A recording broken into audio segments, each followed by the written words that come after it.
All right.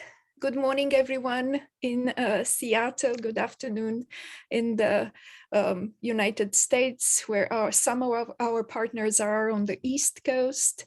And good evening in Romania and in Bratislava, where our special guests are today. I am Otilia Baraboy. I am one of the organizers of the Romanian Film Festival in Seattle by the American Romanian Cultural Society. And this year, we are fortunate and happy to have partners in Arizona with Arizona Romanian Film Festival and in ARCS Detroit. All our films are available to watch in the United States, so please stay tuned at Northwest Film Forum on Eventive, where you can watch them online. Almost all films, 23 films, documentaries, feature films, and shorts have Q&As or panels where you can interact with our special guests. What can I say? I'm truly thrilled, beyond happy to have today one of the most beloved, I would say, Romanian actors, Vlad Ivanov, who was in many of our films that we brought at the Romanian Film Festival. So we've been in touch all these years. We tried to convince him to come to Seattle, but we are, again, the silver lining of the pandemic is that we can all be together and we can share our thoughts about Romanian films, but also today we are talking about a film that is a co-production with Slovakia, the Czech Republic, and Ireland.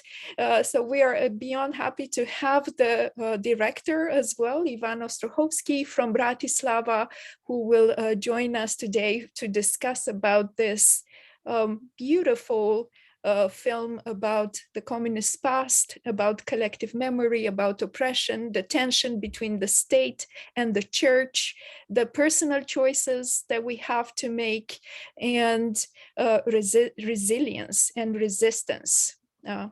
Are we free, or are we just servants in any circumstance?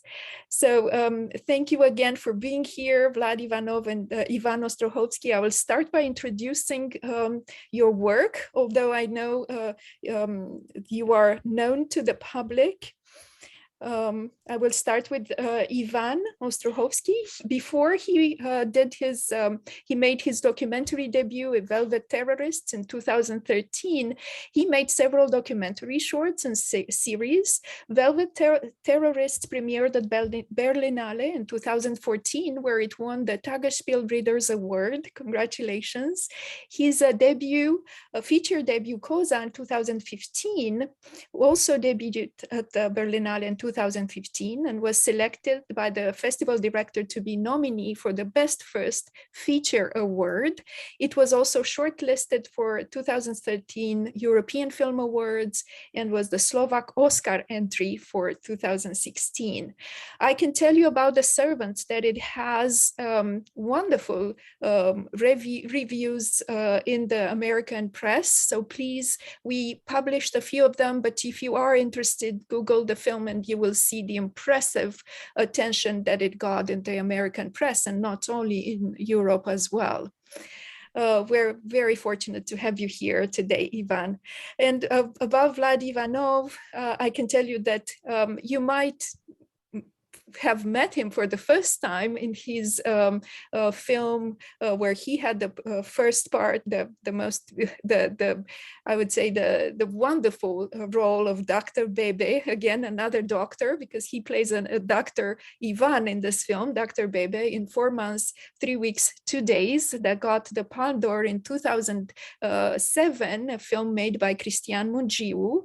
For this part, Vlad Ivanov was the winner of the LA Critics Award. Congratulations again. I've been reading a lot about your activity, and everybody praises you for your versatility. Actually, you a lot of journalists in the American press talk to you about as being the perfect bad guy, you know, from Eastern Europe, but also you can be the kind next door neighbor as well. So I would like to talk about your versatility as in regards to this film as well. In 2005, Vlad was awarded the Medal for Cultural Merit from the President of Romania.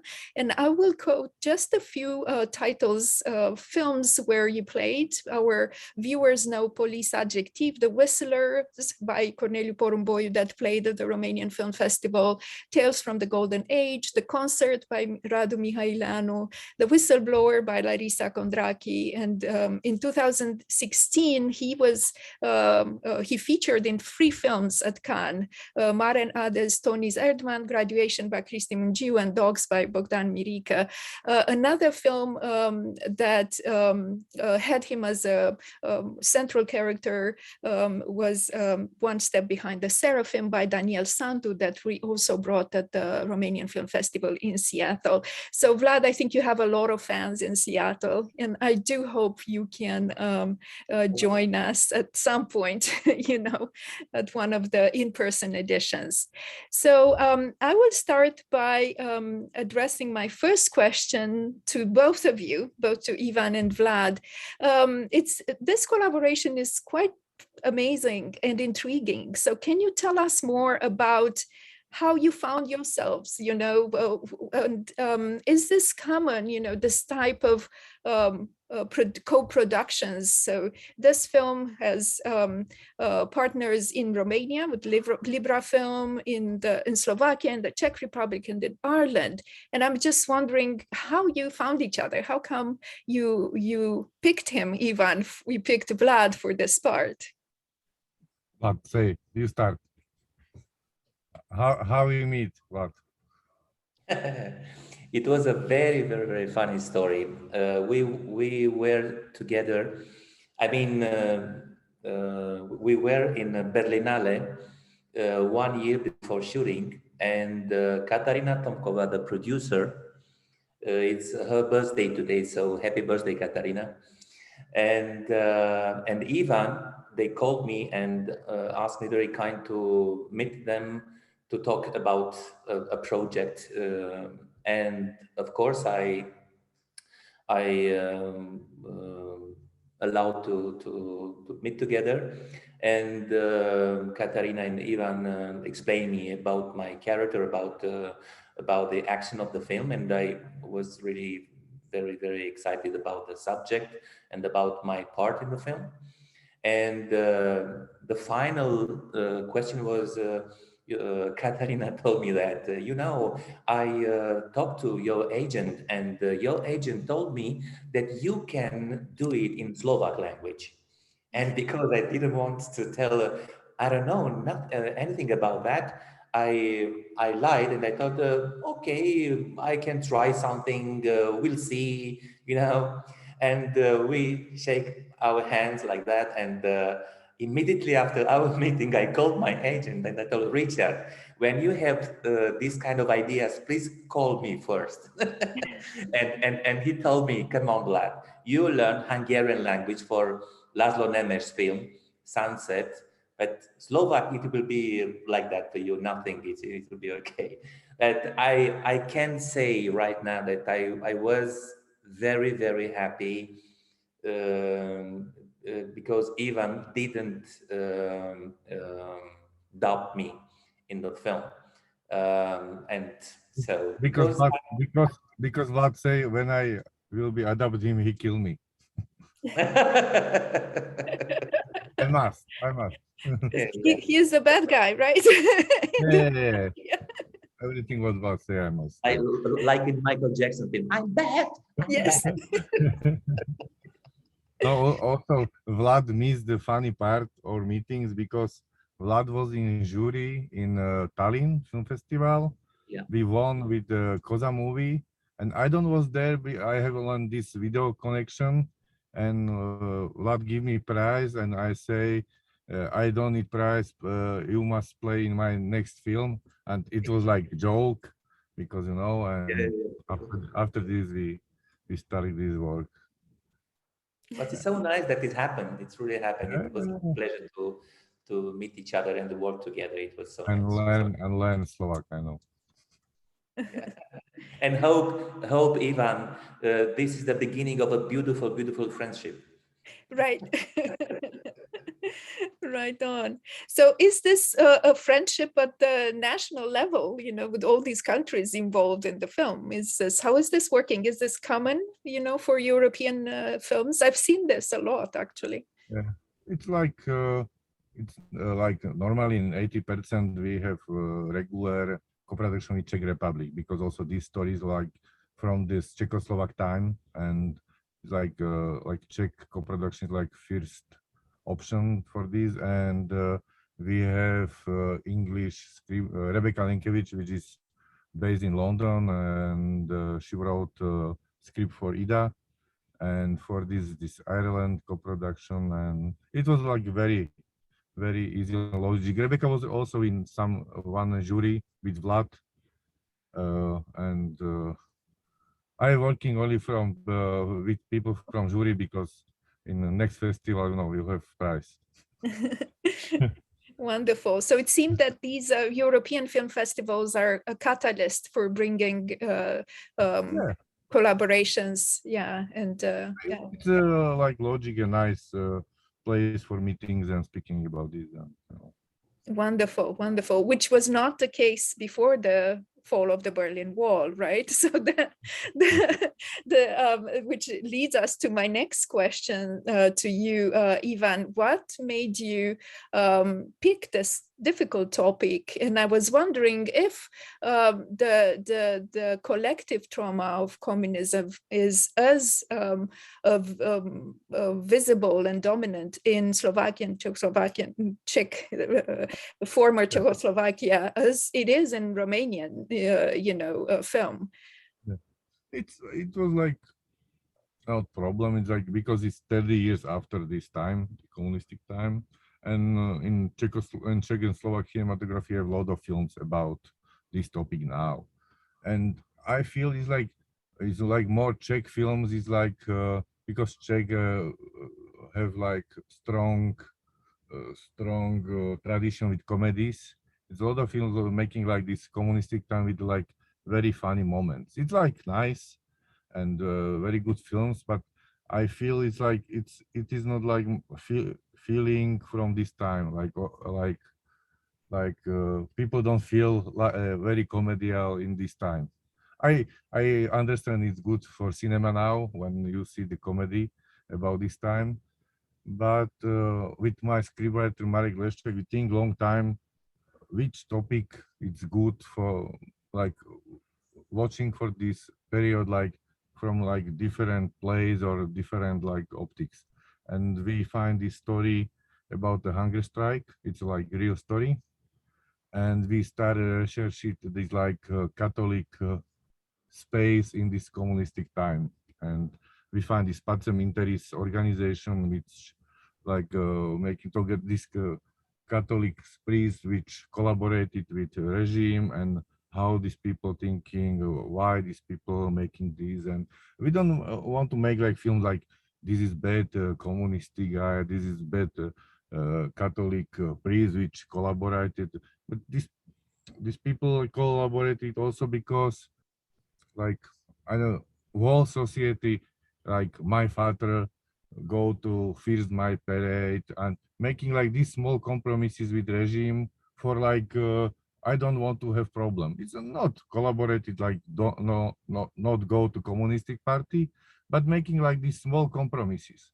And for me it was like question how many small compromises you can make and you are still a good person. Like you say, this is I'm making one compromise now and it's everybody. We have like different level when we feel it's this moral I don't know, feelings in my inside is like bad. Right. And nobody say about self I am bad person, you know. you have like always a rational thinking. It's I must made it this because this time is bad or something. This is for me. It was like the question for this film. It's find for every character in film like why I doing what I doing. Exactly. So in Romania, I don't know the numbers in the former Czechoslovakia, but 10% of the population collaborated. So I think you did a wonderful job at portraying this, gray areas where people had to make small compromises, but also there were people who had to sacrifice themselves, for their beliefs. So I think there's a range of everything in the film. And this is what makes it powerful, right? Thank you again. And I have a question for Vlad, because he was young when communism fell, right? And I'm wondering how were you able to, what happens inside an actor, when you have to play the role of the oppressor? How did you tackle the character, to make such a brilliant part of Dr. Ivan, who is such a rounded character, I just thought of Ivan Ostrochovský. Yeah. Because it's Dr. Ivan. No, but we talked a lot about Dr. Ivan and I. And of course, I was 18 years old in 1989 when it was our revolution, and I had an idea about communism. Even my teacher from Popular School of Art in my born town, Botoșani, was killed by Securitate in Romania, and I heard many stories, and I heard about boys or girls from the school. They collaborate with the security system in Romania, and of course we were so young. I'm sure that all the problem was on shoulder of our parents, not on our shoulder, because we were so young. Of course, I stayed in line when I was 7 years old. I stayed in line at 5 o'clock in the morning to buy one bottle of milk or something like that, or half bread for my family, for my brothers and sisters. And it was hard, but when you are young, you can't realize this this pressure. But of course, as I told you, I was 18 years old, and I can understand a bit. Of course, I talked with Ivan. We talked together about this particularity of securistic system between Romania and Slovakia and Czechoslovakia. I mean, but I think it's East Bloc, and it was lots of similarity in between these two systems. But speaking about Dr. Ivan, I remember a discussion with Ivan. I asked, and also Ivan asked me to do something with this character, because Dr. Ivan is a result of this system. It is not. I think he wasn't like that. Something had happened in his life, and he arrived to be like that. And we found this thing with psoriasis just to understand that he is a result of this system. Yeah, but we had we were lucky because we had times to shoot some sequences, and after to reshoot some sequences, and Ivan told that he was happy to do that, and we had time, which was great. Wonderful. Thank you. I think everybody loved the detail of the skin disease and the way the character was looking at himself in the mirror, kind of to remind, it was telling us a lot without, giving us details actually about what happened for him to be this person in the present of the film. And there's lots of meaningful moments in the film, where visually speaking, the film communicates a lot to the viewer. And this is a question for Ivan this time. Can you tell us more about your aesthetic choices for the film? There are definitely, the score reminds us of the horror movie genre, right? Because we are kind of told when to be afraid, although there is nothing going on, but it's just the general atmosphere that pushes us to be afraid at all times and trapped in that black and white, universe, and the closed off spaces. There is no vegetation. I noticed even when they eat, they don't have vegetables. It's like, I remember when Dr. Ivan cuts this big chunk of meat, and he's this just carnivore character who eats meat, but there's no veggies. That's really surprising. And also the young students at the seminar as well, they're all, dressed up in the uniforms. The noir, the film noir also, you have the film starts with a car driving through the night, going through a tunnel, and then a dead body drops from the trunk of the car. So and the music that goes with it. So can you tell us more about your aesthetic choices for the film? It's like two a very important way how I think about this.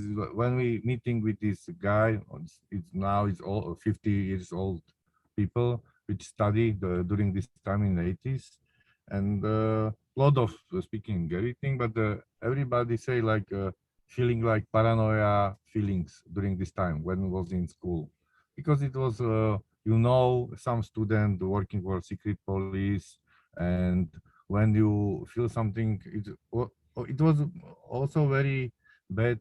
You can't speaking with friends because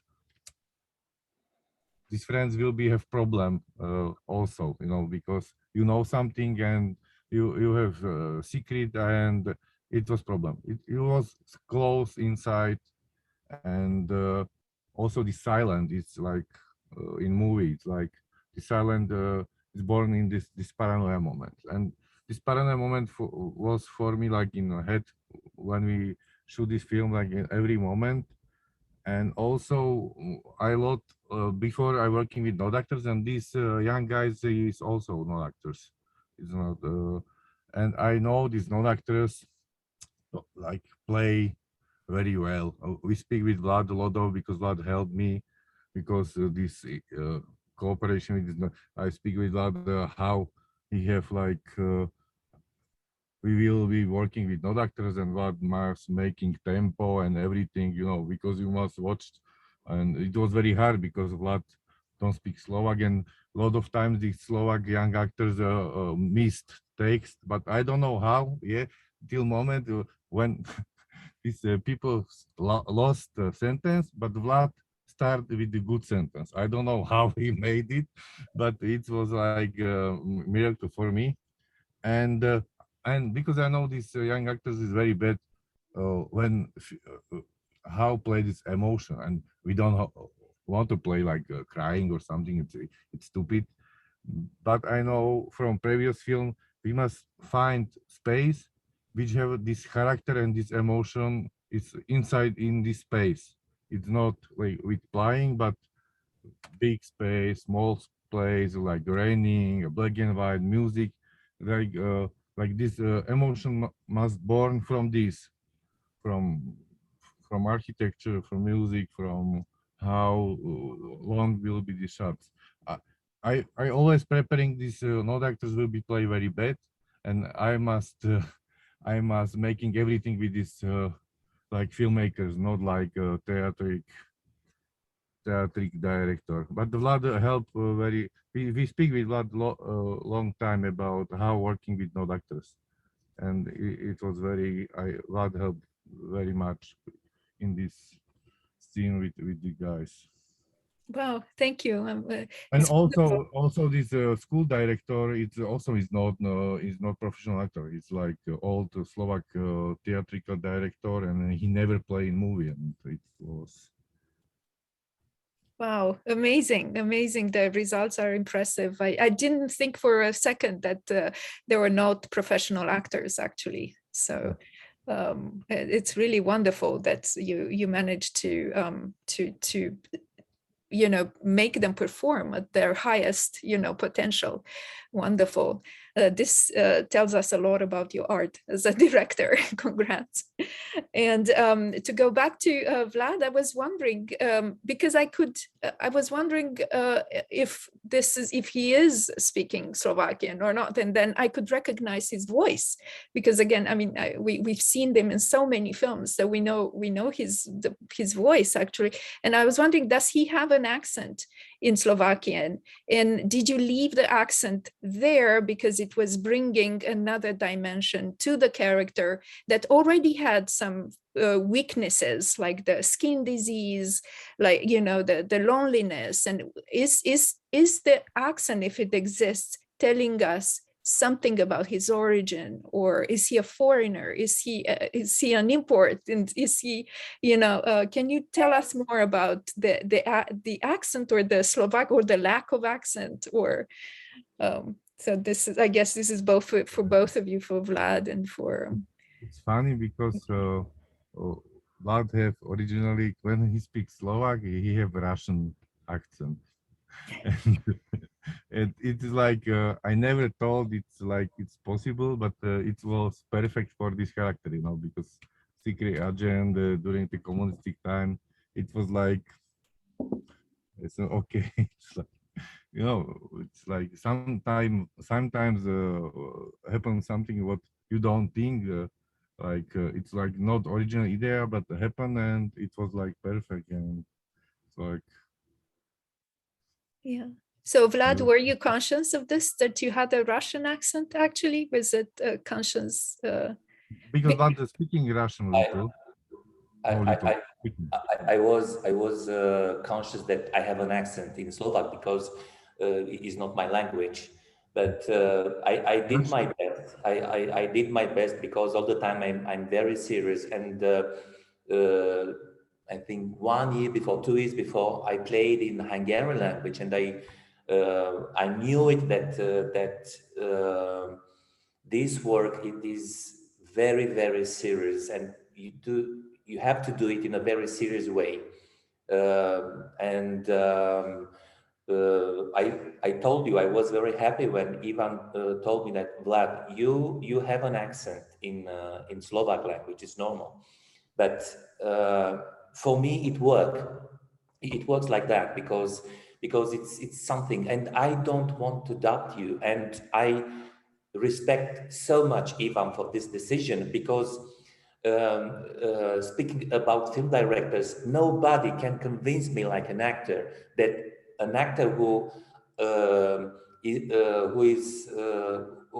come to dub an actor, in this case me, without to be in set to see how I felt, how I played, and he can do his best. It's nothing.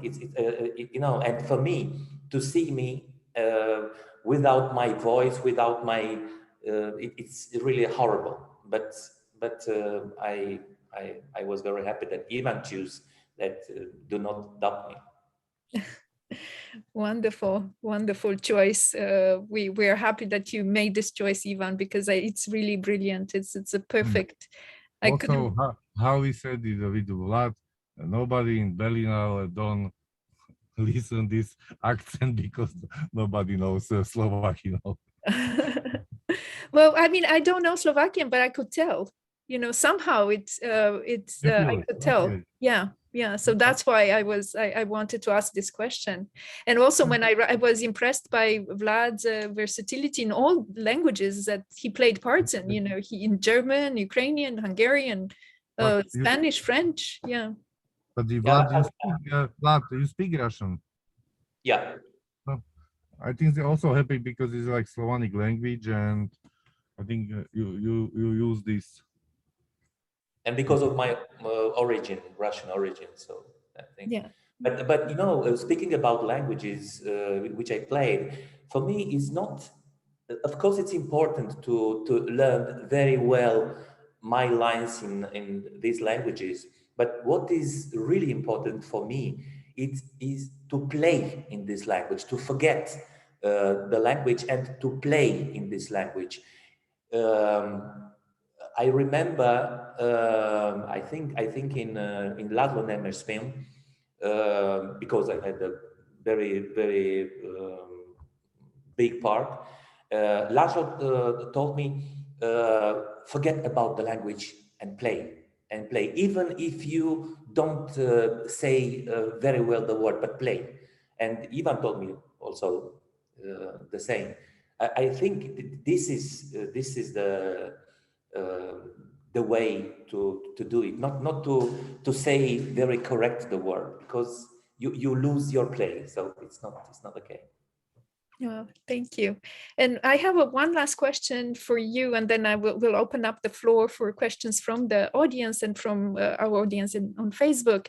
Can you tell us a little bit about the ending? Because the last sentence is, we are not here to be happy. And this is what the priest says to the young student who just betrayed his friend and became an informer for the Communist Party. And then the last scene is the scene on the poster. So it's definitely, your important choice in the economy and the construction of the film, because you do have these young seminarists, in their uniforms with the background of that impressive communist monument, that we all know, haunting us, from the past and still present.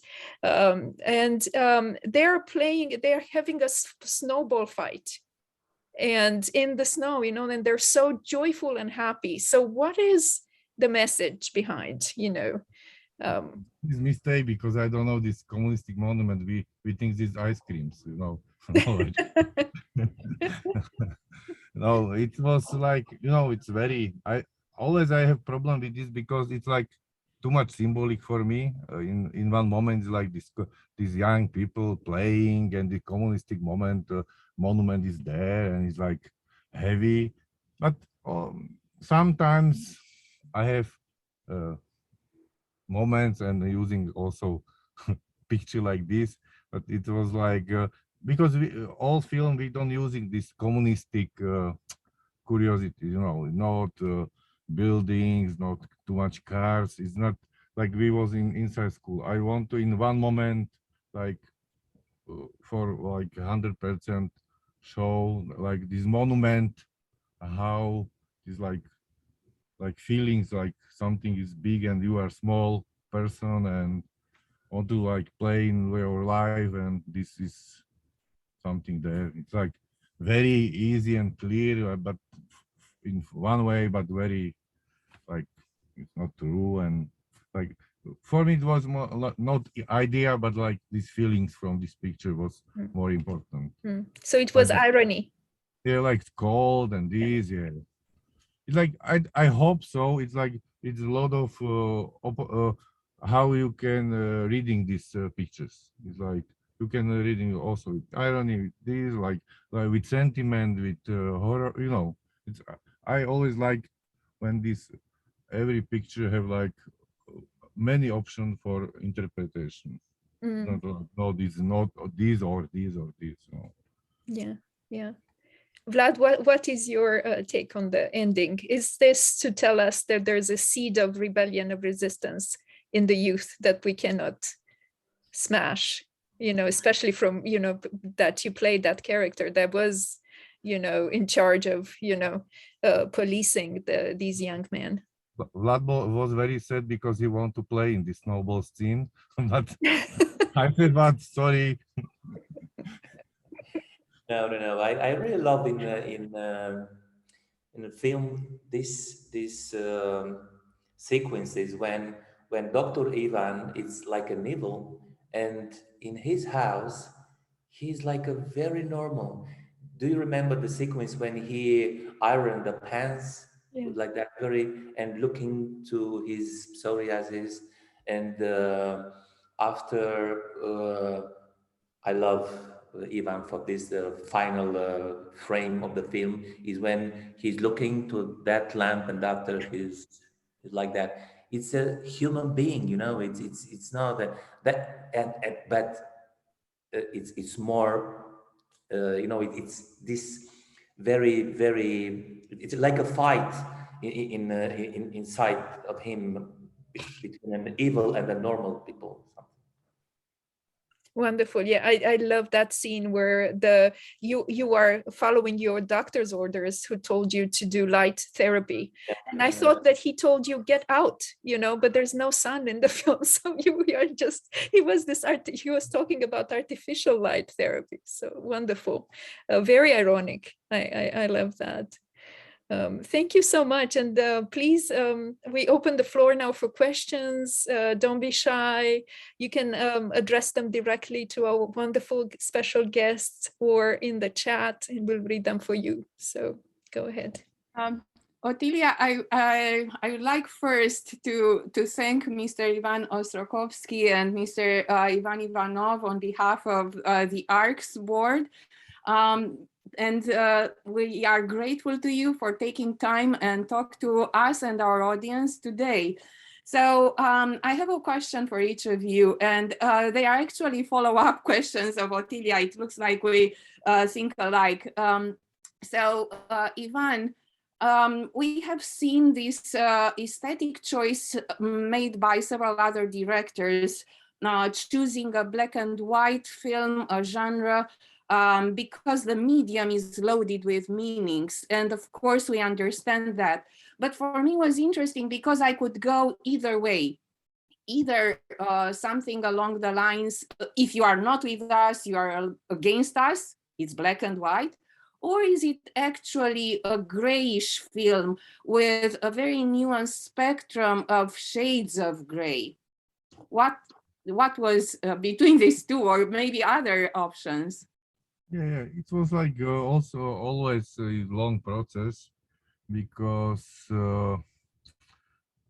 when we research these spaces in this seminary school, you see like 80% or 90% is on black because this suite is black and wall is white. It's like you don't see other color, when you visiting these spaces. And long time we think this film will be like color, but we don't put other color, only black and white, and only faces will be like little colored. And it was like a horrible production problem. And we also, because I'm teaching film history in Slovakia in school, and I am a big fan of this Czechoslovak New Wave and these old movies, black and white. And for me, this cinematography, which this movie was black and white, it was like iconic in my head. And for me, it is like opportunity making how these all directors making movies and thinking only in these two color. It's like how you can making everything only with this. And my DOP Juraj Chlpik, it's perfect. And we looking for a long time this space. Also, when I wrote text, I wrote in script, I looking for spaces, and when find space, we wrote text for this space. It's like space is first and text is after this. It's like this is I making also for me, like I am this architecture. I don't have people for architecture. I'm making myself in movies. Thank you. Yeah, I have kind of thought of that, but I was not certain. Thank you for your answer. And Vlad, you're an amazing actor. Nobody would contest that. With a rich career that has contributed to the success of many, many Romanian films internationally, and also international co-productions as well.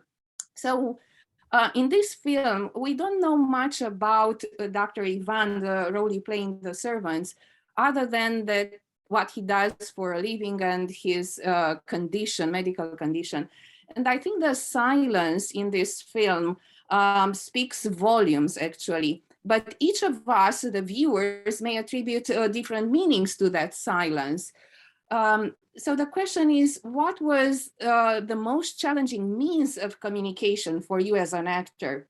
To whistle, as you did in La Gomera, The Whistlers, or to speak foreign languages, as you did in several of your films, or to create meaning through these silent moments, and when you had to put so much on your body language to replace the linguistic, the textual language in a way. Or, for example, for that matter, to provide the dictionary definition in Police Adjective, when you spoke Romanian, but still you had to go back, the character, of course, had to go back to a dictionary definition. Speaking about acting, in my opinion, the silence is more powerful than words. I mean, in Snowpiercer, directed by Bong Joon-ho, I had only one line, no bullets, and all my plays without words. So I think especially for Dr. Ivan, he inside of him, he is like an iceberg inside of him. He has just a little bit outside, and all this iceberg is inside of his soul, inside of his body.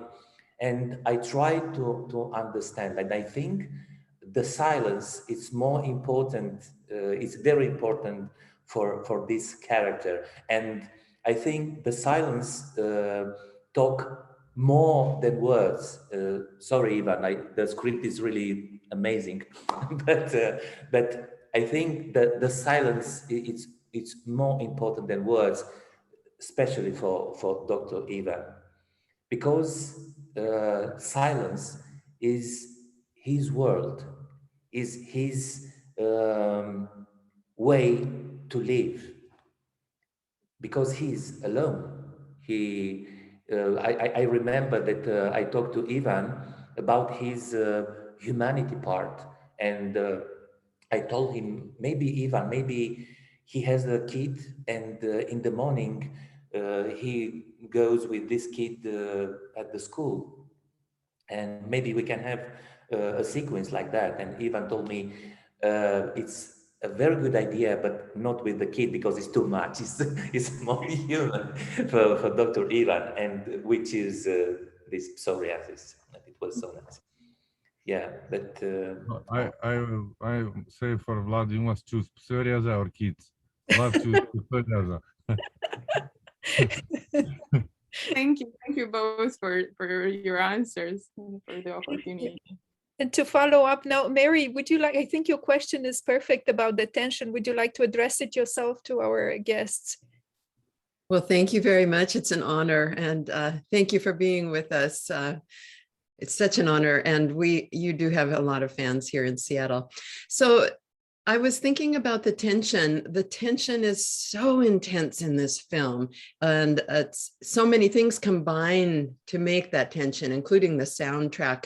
But when you were actually filming, when you were on the set acting, did you have that feeling of tension? And if so, did it flow over into when the camera turned off? Did it create some tension or uncomfortableness on the sets? And how did you go out drinking afterwards, or how did you release that tension? Or maybe it didn't feel tense because the soundtrack adds so much to that. Thank you. Yeah, I remember it was a very funny story. We had a sequence. It is not it was cut it.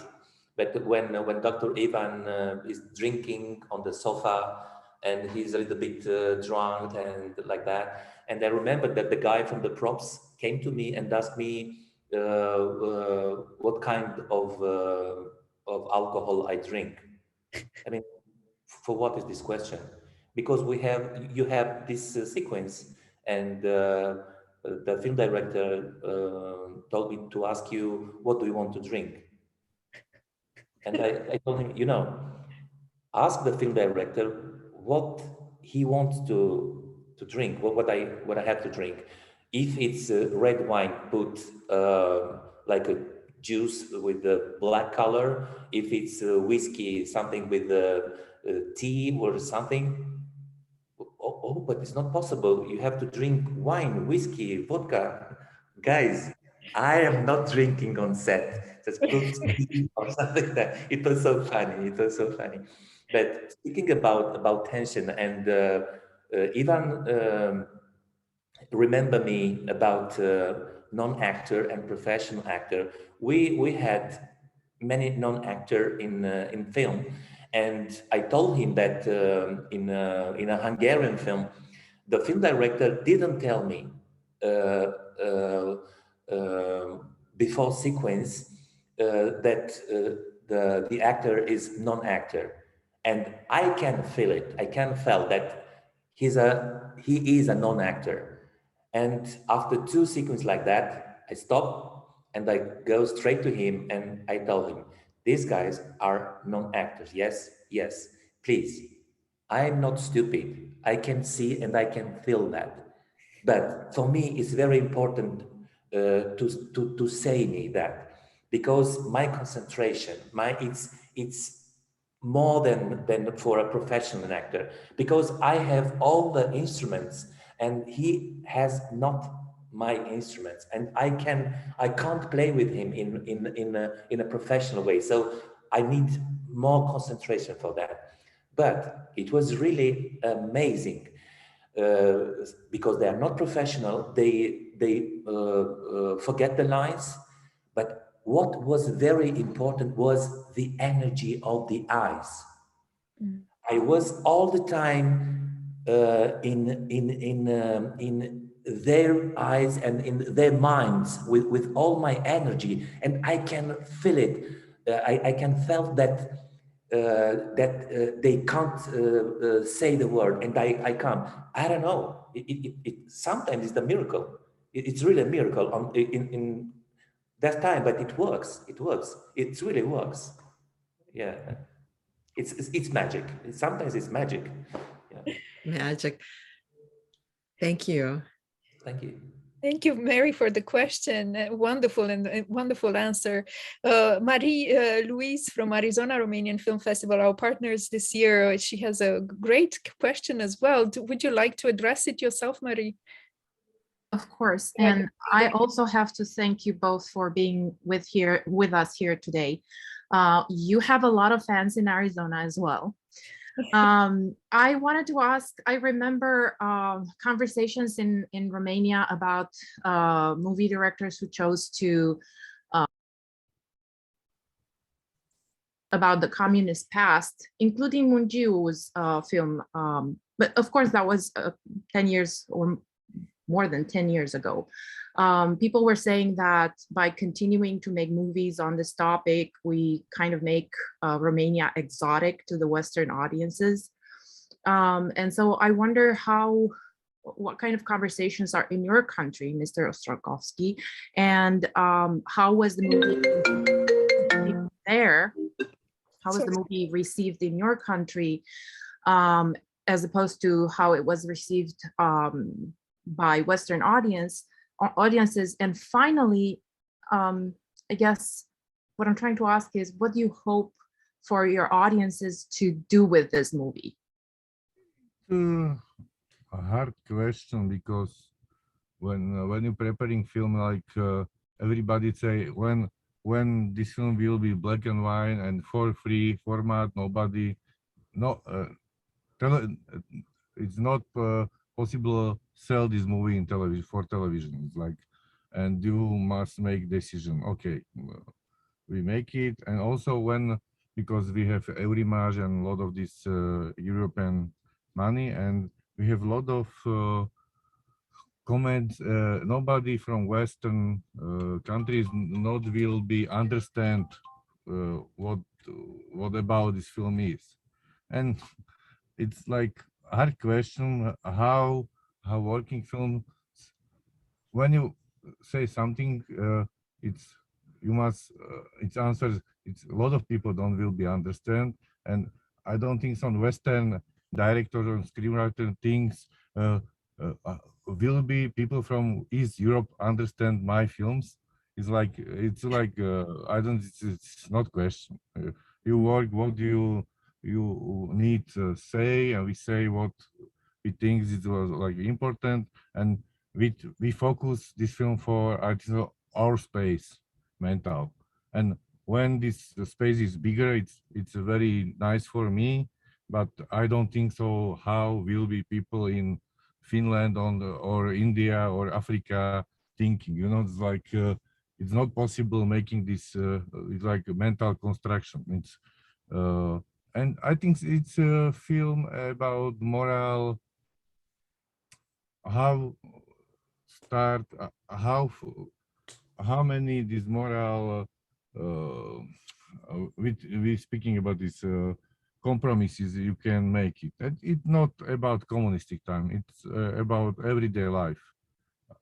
How many small compromises you want to make, and you feel like I am free person, or my life I can see my face in mirror and say it's everything is okay.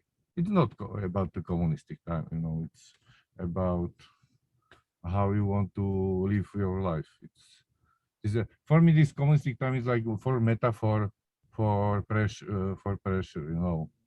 It's like I don't want. It's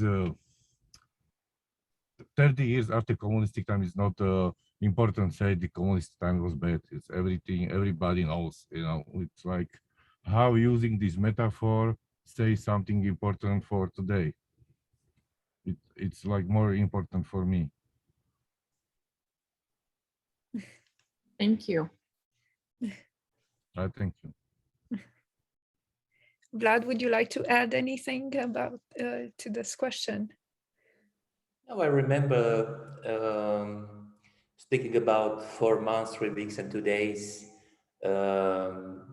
We were to present the film in many film festivals, and everybody out of East Europe, they asked us if this film is a fiction.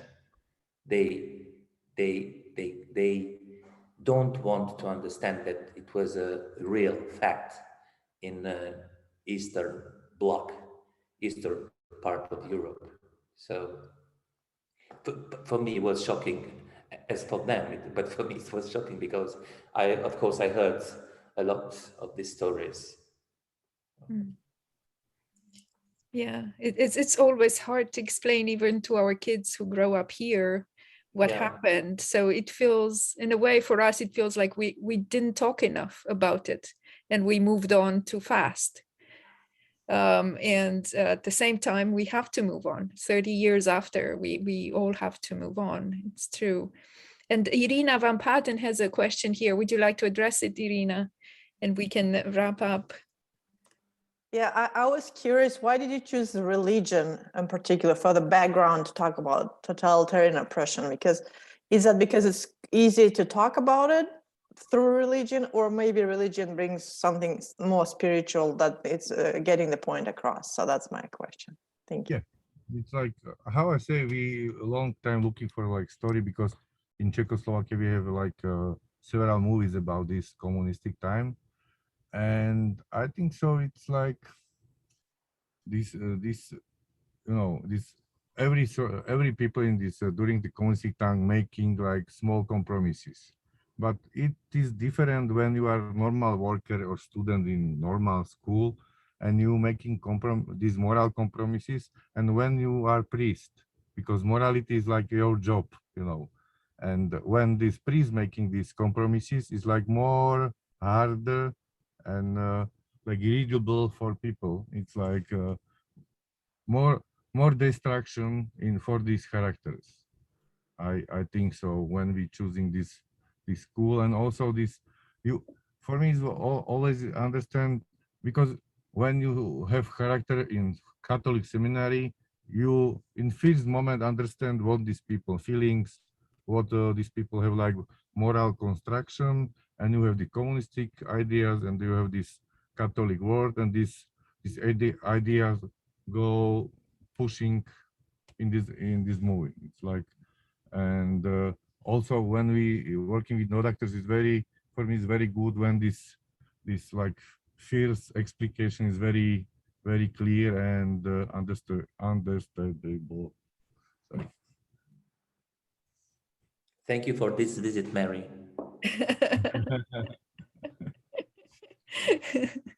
Wonderful. Are there any other questions? Or Vlad, would you like to say something about the role of religion? How did you feel about that? No, I talked with Ivan about, and I feel like him. You know, of course, the action of the film is inside of the seminary, but you can. This is a story also about our time, because you can take this story and put it at National College, and it's the same. It's the same. The people did compromises even in our days.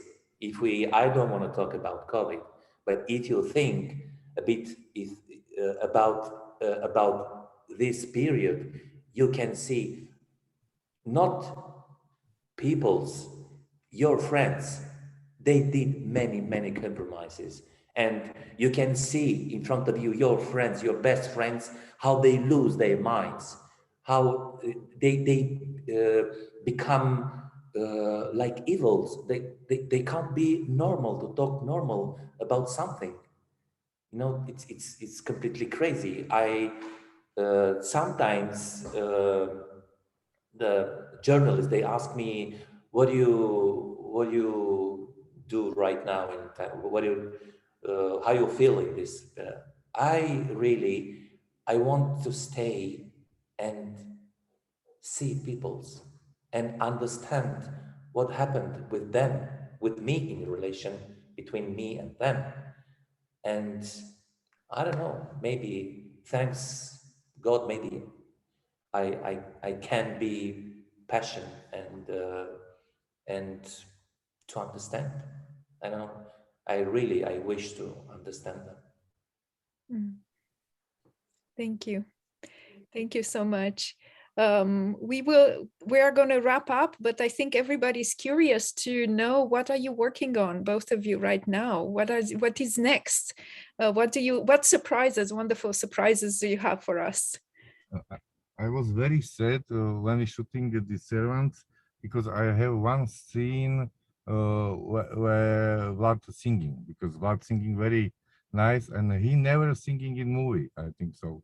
Vlad, you singing in movie? In some movie? Vlad, you singing in some movie? No. No. But it was a sequence when I sang. Yeah. But I cut it. I was very sad because I say, Vlad, will be first movie when you will be singing in movie, because I see Vlad in Bucharest, and he's singing some musical. Yeah. And now we prepared film. It will be shooting also in US and Slovakia, and in North countries. We have like also very hard topic in the 80s. We have a big gypsy community, and this gypsy woman was sterilized because the government don't want to lot of gypsy people, and we have like three short stories, and we want to shoot because also happened in the US when this Indian native woman was sterilized, and also this Eskimo woman in North.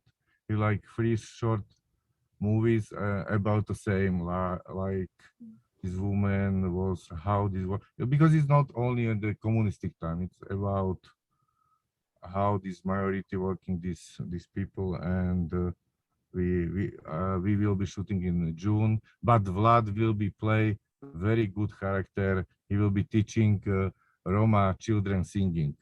I say Vlad must singing this movie, and he will very nice guy in the teacher for singing.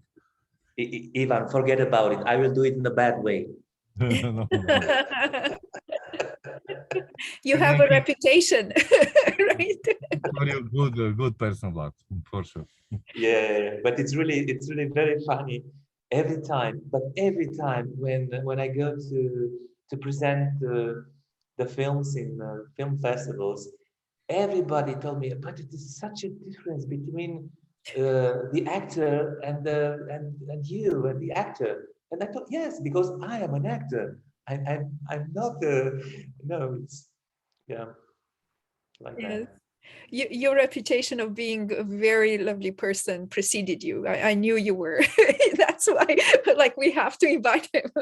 I knew you would be charmful and very nice, actually. So it says again something about the masterful art that you managed to fine tune all these years. Amazing. Thank you so much on behalf of our team in Seattle, in Arizona, in Detroit, and everywhere. Thank you so much. We're truly honored. We love the film, and we are looking forward to your work, and you will be on our radar, and hopefully we'll meet in person at some point in some location. And for our viewers, please join us at our next Q&A, Romanian Women in Film, at 12:30 p.m. in Seattle, with directors Oana Giurgiu, Ioana Mischie, actress Ioana Flora, and director Oana Censor, moderated by Alina Haliliuk from Denison University. So thank you again, and please stay tuned this weekend. I hope you have all you need, your drinks, whatever you drink, your best, your favorite foods, and see all the 23 movies in the festival and come to the Q&As. And again, we're very grateful for this Q&A. Thank you for taking the time and meeting us virtually. Thank La you. rivedere. Bye. La rivedere. La rivedere. Thank you. Yeah.